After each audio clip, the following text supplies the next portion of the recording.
Hello students, we meet again. Thank you for attending to the lesson. I believe you had relaxed a long weekend and therefore you are now fresh to start this new week. And now we start with our lesson today, and this is a continuation of what we have been doing in the last few weeks. My name is Dr. Githui Kemamo. I'm a lecturer in the Department of Educational Psychology and Technology of Mount Kenya University. Now, what we are going to talk about today, or in this lesson, is the Assure model. Assure model. Let's look at the phrase. The Assure, the word Assure, to start with, is an acronym. Remember, we have abbreviations and acronyms. So that is an acronym. We are going to expound on it. And then the second one is the model. Model. Now, a model is a simplified representation of an object, a person, an event, or a situation that helps us to understand that object, that person, that situation or event better and faster. Perhaps as you talk about the model, when I look around this class, I can see some of you have glasses, spectacles on health grounds. And if I could ask, I can see Juma. You have spectacles. How did you get the spectacles? Did you just walk into an optician's facility and bought some? Or how did you get them?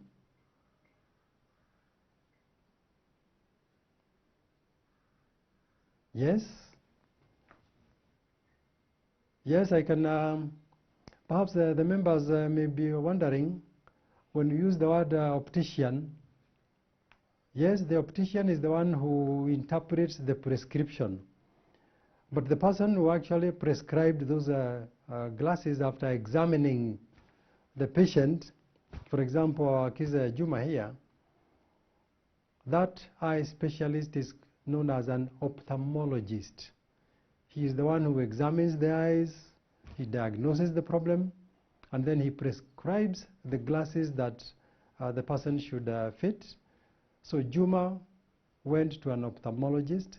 Then from there he walked to the optician, who was able to interpret the prescription, and then he fitted the glasses the way the ophthalmologist had prescribed.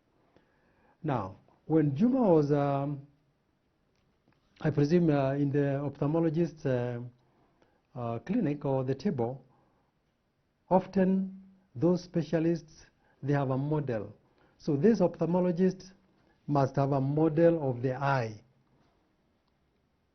enlarged model of the eye that he or she now explains to Juma.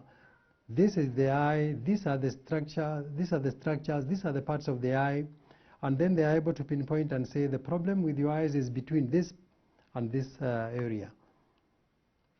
So this model of the eye helps us to understand the eye better. It helps the patient and the doctor to explain faster and more easily what the problem the eye is having. So this model is a representation of the eye, but you can assemble it and disassemble to make it easier for the patient to understand. So in our case, this Assure model is a simplified design, a simplified explanation of how we can carry out instruction in the classroom. So this Assure model, we are going to look at the word Assure, but let's first understand what a model is. It is something that helps us to understand something more complicated easily and faster. So now let's turn to the Assure model. The Assure model is an instructional systems design. This model is supposed to assist the peer teacher. It is supposed to assist the qualified teacher to teach in a better way, to deliver content in a better way, to demonstrate skills in a better way, so that the students can be able to learn fast. They can be able to get or develop the skills much faster when they have used a model instead of the real thing that may not be available in the first place. So this, now we turn to the word assure. Assure, we said, is it is an acronym. An acronym is a word combination of letters that form a word, a common word in English. This assure, assurance, is a common word in English, but the meaning is different. So what do we mean by this assure model? This assure model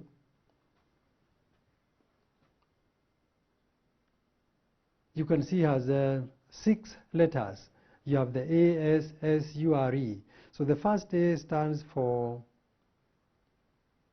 analysis of the learner, or analyze the learner. The second one is state objectives. The third one is select media.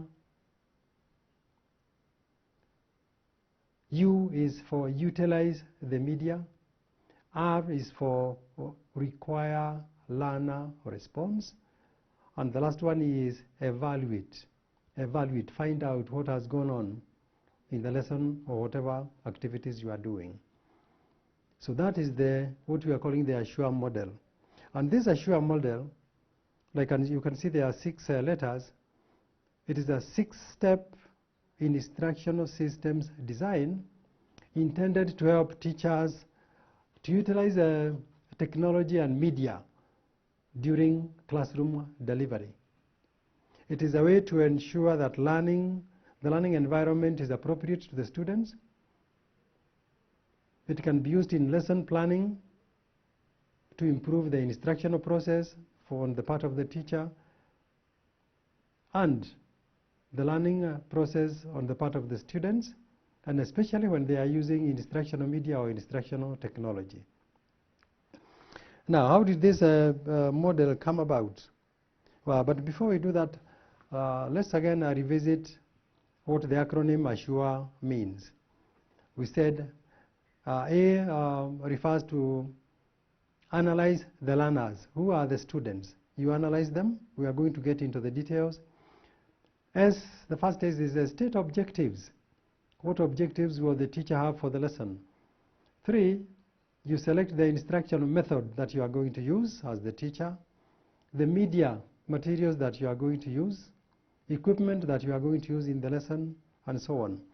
The U is for utilizing the media and the materials in the presentation or in the lesson.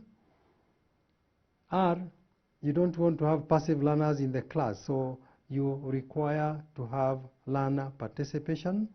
That's what letter R stands for. And finally, after you have done your lesson, you need to evaluate, and from the evaluation, you may need to revise the lesson. So that is the acronym ASSURE.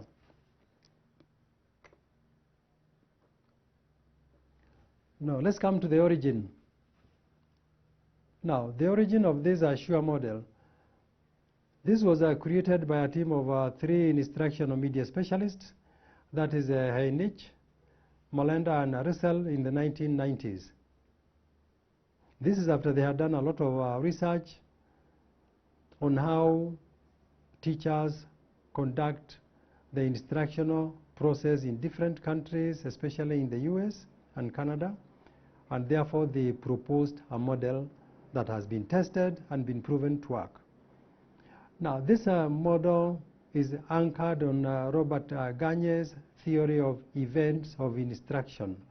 These events of instruction are the steps that instruction ideally should go through for the teacher to deliver content and for the students to gain the content, the skills, attitudes, and so on. However, these events of instruction are not a theory, it's not a theory in isolation. It is based on the broad theory of learning known as constructivism. There are many theories of learning, but the best known, or the one that has been proved to be more beneficial to the learner, is the theory of learning known as constructivism. And if we went a step backwards, perhaps you remember in your psychology unit, you met Ian Pavlov and Skinner, B.F. Skinner. Now you may recall the classical conditions arising from the experiments done by Ian Pavlov using dogs, where you had the stimulus and the response, and when they are paired, what happened? That the dog would still salivate even when there was no food, but the bell was rung. But then the other scholars found that learning is not effective when you are just receiving, when you are passive, and then you just receive and receive. So Skinner came up with his team. They came up with an alternative, a better alternative, that for learning to be very effective, the learner must be actively involved, must participate in the learning process. And therefore, they came up with the operant conditioning. Operant. If you look at the word operant, it's very close to operate. So the student must operate. The learner must do something. And if you recall, in Skinner's experiments, he used rats and pigeons. The pigeon had to be proactive. The pigeon had to peck on a disc for the food pellet to fall on the table. And the more times it did, the more pellets of food descended to the plate, which it ate very, very happily indeed. So the pigeon learned, it is only when I peck that I get food. So in the same way, the learner must do some activity for them to be able to gain something useful. And therefore, this constructivism has been built from theories like that developed by Skinner on operant conditioning. The student must be actively involved in the learning process. And this constructivism is a framework that posits that students do not learn at their best when they are actively involved and participate as learners, interacting with their environment, interacting with the available materials, interacting with their peers, and interacting with the instructor or the teacher. Now, I show a model which is based on this broad theory of constructivism. It also recognizes that students have their own individual differences. They have different styles of learning, and they have different paces of learning. Remember, we are all different individuals, whether we are in the same class or a different class, or even within the family. There are no two individuals who are identical in every aspect. Even identical twins are not identical in every respect. There will be some little differences here and there. So in a class, you would expect that these students they come with their own backgrounds, individual differences, and the teacher must take care of those differences so that you don't lose some of the students on the way. So this model also takes recognition of that fact. Now, after looking at the origin, now let's go to the model and we look at it in detail. The first letter A, analyzing the learners. So what would we want to say about this one? That as a teacher, remember we said this model is to help the teacher to improve on the preparation, the planning, execution, and evaluation of the presentation in the class. So it is essential that a teacher should be well aware about the student's entry behavior before planning what to teach. What is it that I am going to teach these people? But before I plan for what to teach, who are these people that I am going to teach? What are their characteristics? So the teacher should consider what is the background knowledge that these students have come with, what we call entry behavior. what is their academic level, so that I don't go too low or I don't make my lesson too high beyond what they already have. What skills do they come with, especially in the science and applied science subjects? In computer science, what skills have these students come with in the class, so that I can polish them and then progress to a higher level? What experiences do the students have? In agriculture, what kind of crops have they been exposed to? What farming practices have they observed? What are their different learning styles? How have they been taught all along? So the teacher needs to analyze the learners, so that as he or she prepares the lesson, you are very sure about the target and the characteristics of the target, and therefore you know the boundaries. That way you are able to plan on the strategies that you take to help the students get the best or gain the most from your presentation. The next letter S, state objectives. In this step, the teacher states what the students are expected to achieve by the end of the lesson or by the end of the presentation. These are the instructional objectives. They are specific, so that by the end of the 40-minute or 80-minute lesson, the teacher and the students know what the expectations are. So we call them expected learning outcomes. Now, these instructional objectives, they should have three components. The first one is the behavior expected. What is it that the teacher wants the students to be able to demonstrate by the end of the lesson? What kind of knowledge does the teacher expect the student to have acquired by the end of the lesson? Then, under what conditions will this behavior be observed? For example, one of the conditions is the duration of time. This lesson is 40 minutes. So I expect the students to be able to do this, or the other within these 40 minutes. Then, for example, in an English lesson, I'm expecting that the students should be able to identify verbs and adverbs in a passage. So then I have to specify the conditions. Is this passage in English? Is this passage in Kiswahili or French or another language? Then how long is this passage? Those are conditions that must be stated in the objective. Then the third component of the instructional objective is the level of mastery, or the level of performance that the learner should achieve or attain. If I have taught a lesson in algebra or geometry, and then I have given an exercise, what level of mastery should I expect? That should be in the objective. Perhaps I would expect that by the end of the lesson, the learner should be able to draw accurate triangles from the given exercise and be able to score 8 out of 10 marks from that exercise or from that assignment. In an English lesson, if we go back to the verbs and adverbs, I would expect that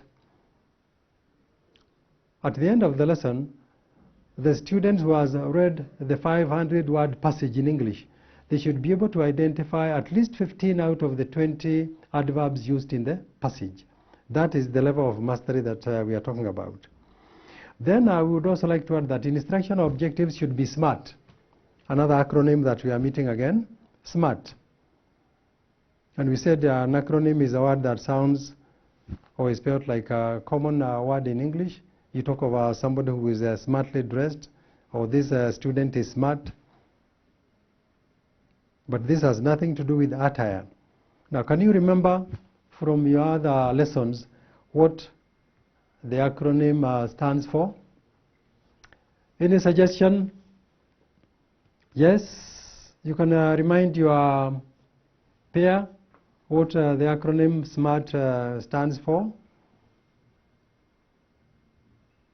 Yes, I can hear a few whispers. I wish you would be audible enough. Yes, the first S is for specific. M. M, measurable. Yes, correct. A, achievable or attainable. They refer to the same thing, achievable or attainable. R, I believe you have not forgotten what R refers to. R is for realistic. Yes, you are right. And the last one, time bound. Correct. Time bound. So the lesson objectives or instruction objectives should be specific. They should be measurable. They should be attainable, realistic, and time bound. This time bound is within 10 minutes, half an hour, 40 minutes, and so on. Oh, thank you very much for remembering what the acronym SMART stands for. The next S is select, modify, or design materials. So as a teacher now, if you are going to involve students in activities, those activities cannot be carried out in a vacuum. You need tangible materials. You need equipment. You need realia. You need specimens. So the teacher must select the methods that they are going to use, the media they are going to use, the materials that will be appropriate to meet the stated objectives for the lesson. This step is very demanding indeed. It requires a lot of planning and preparation. And when you look at the kind of the methods that the teacher is choosing, we have a wide range of methods, starting with a lecture method, demonstration method, discussion method, project method, excursion method, team teaching method, collaborative method, cooperative method. There's so many. So the teacher must decide on the one that is most appropriate for the stated objectives. Then when it comes to selection of our media and materials, remember we have a wide range of media. If you can recall some of the categories under which media are classified. Yes, can you remember some? Again, this class surprises me. You prefer to use whispers. I wish you'd be a little more audible. Yes, print media. You're right. Print media, for example, the textbooks, the charts, the brochures, the flyers, they all qualify to be print media. The next one is we have specimens. Yes, I can see we have biology students here. They remember the specimens. So the specimens are the real plants and animals. They may be live plants or animals. They may be preserved, but then you use them in the class. That's another category of media. Then we have equipment like the pliers, the pair of scissors. We have things like microscopes and so on. All those equipment that you use in the physics lab, in the chem lab, in the computer science labs, in agricultural workshops, they also qualify to be media. Then we have software like the flash disks, the DVDs, the CDs. Sometimes they are also classified as electronic media, but let's not worry about that for the time being. Then we also have tools that are used especially in the agricultural workshop, screwdrivers. What else do we have in the agricultural workshops other than a screwdriver? We have the plane for making wood smooth. We have a knapsack sprayer for spraying crops. We have all the milking tools or equipment that are used in the dairy husbandry. Then we also have audio media like radios and other audio programs that stimulate the sense of hearing. Then we have visual media, the television, the DVDs, the films.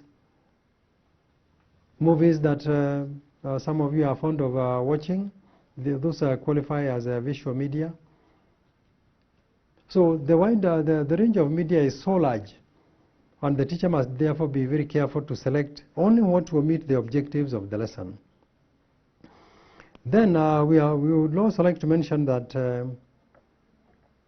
since there is no institution that stocks all the resources that may be required, so at times the teacher has to purchase, sometimes you have to improvise, sometimes you may modify something that is existing, or sometimes you may even borrow an item for the lesson from another class or a neighboring school for use in your lesson, and then you return it. And when I also look at the list of your names, I can see some of you subscribe to the Islamic faith. I can see a lot of Christian names. And for those of you with many Christian names here, I would like to remind you perhaps for this issue about no institution stocks all the resources. I would like to remind you I think in one of the books in the Gospels, I think it's the Gospel according to Luke, where there was this rich man who said, I now have everything that I require, and I'll live comfortably. What happened next? He was reminded, no, you don't have everything. That life is not yours. Similarly, there is no institution or college or university that will have everything that the teacher requires, and therefore there is need to improvise, to modify, to borrow, and so on. So acquisition of our materials from whatever source, it requires advanced preparation. You don't wait until the lesson or the bell rings for the lesson to come in, and then you start looking for the charts, the globe for your geography lesson. Now, those things must be acquired in advance. So that is our S. The next one is utilize. You have now come to the presentation. So in this stage then you utilize the media and other materials that you had put together for the lesson, all the ones that you have mentioned at the last letter S. So the media and materials that need to be used in the lesson, they should be exploited to the maximum. There is no need of coming with a chart that contains diagrams of the parts of an eye or parts of a flower, and then after you have struggled and struggled, you are bringing the chart in the last minute. It doesn't make sense. It is not worthwhile. After all the labor you have gone through to either make the chart or purchase the chart, it is not wise to use only 3 or 4 minutes to bring it to the board as an afterthought. Therefore, whatever you may have prepared in terms of materials, in terms of media, the specimens, the tools, the equipment, make maximum use of them, you as the teacher and as the students. But for this to succeed, there are 5 P's that we consider. The first P is preview the medium or the materials. Before you use any material, whether audio, video, or a chart, you need to preview it in advance as the teacher. Does it contain what you require? Does it have adequate detail? Will it add value to your lesson? Secondly, you have to practice the presentation of the medium or the material. Don't wait until the lesson is on, and that's the time you are switching on your radio or the television to view a video program. You need to practice the presentation using that medium in advance. You need to see whether it works and works well. Then you prepare the learning environment.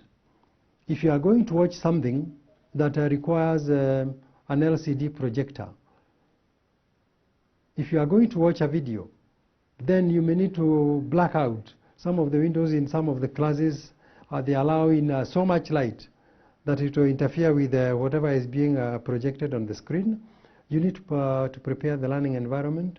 If there will be some movement involved during the activities in the lesson, you need to prepare. Where will the students walk by? Are the chairs or desks so crowded that you are not able to move? Then the next step is you prepare the learners for what they are going to watch or the activities they will be involved in. Then you present the content using the medium or the materials that you have selected. R, you require the learner response. In this step, participation, interaction is the keyword. The students should participate in the lesson. Active interaction between the pairs, the media, and the teacher is expected. You engage all the students either individually or at times in small groups. Ask questions, involve them in activities, discussions where they can express their opinions, the suggestions, solutions, and so on. Then provide feedback to them whether they are right, whether they are on the right track, and if there is any shortcoming, what can they do about it. E, which is the last letter in our acronym ASSURE, you evaluate and revise. In this step, the teacher finds out if the expected learning outcomes have been attained. Have the students mastered the elements, the key elements of the concept that you are teaching about? Have they acquired the skills that you wanted them to acquire? Can they apply those skills to solve our practical problems? So this evaluation can be done in many ways. It can be written questions, it can be exercises, it can be a short quiz, or it can be just oral questions in the class. It can also be a practical activity test for the applied science subject or the sciences, or in some other areas you can have a finished product and then you look at the attributes of that product for evaluation purposes. Once this has been done, then you as the teacher will be able to determine if the expected learning outcomes were achieved and to what extent. If they were not achieved, what can you do about it? If they were partially achieved or not attained at all, then the teacher should take appropriate measures, and this may include adjusting the approach to teaching. For example, the methodology that you are using may need to be changed. You may need to revise the lesson afresh, or you may need to do a remedial for the concerned students. And once that is done, then you'll be assured that you have not left anybody behind in your class. Now, in conclusion, what can we say about this model? So for a teacher to be very effective, you need to incorporate the ASSURE model during the planning, preparation, and delivery of your lesson. The ASSURE model enhances the effectiveness of the instructional and learning processes. Instructional on the part of the teacher, learning on the part of the students. And in summary, in this lesson we have looked at the origin of the ASSURE model. We have looked at the learning theory on which the ASSURE model is based. We have looked at the meaning of the acronym ASSURE. We have also examined the step-by-step explanation of the requirements of the 6 stages in the ASSURE model. And finally, we have looked at how this model can be applied to improve or to enhance teaching and learning. And that brings us to the end of our lesson. But before we pick our books to leave, I have an assignment for you to reflect on as you leave. And the assignment is very simple. Select a topic in any one of your subjects of specialization. Plan a 40-minute lesson on a subtopic within the topic that you have chosen. State the expected learning outcomes. Select the media or the materials that will be required during the presentation. Identify the activities in which the media and the materials will be used. Write the questions and exercises and activities that will be appropriate for the lesson. Finally, I would like you to present the lesson once it's ready to your peers, and you take turns to do that. And the last stage is you evaluate the presentation for each student, make your observations, then make suggestions for improvement. You'll see how well or how easily this model fits in any presentation, starting with the preparation, the planning, execution, and evaluation of your lesson. I believe the ASSURE model will make a large contribution to the instructional process in your class. Thank you for attending and listening to this presentation. And until we meet next time, do the assignment and do it well.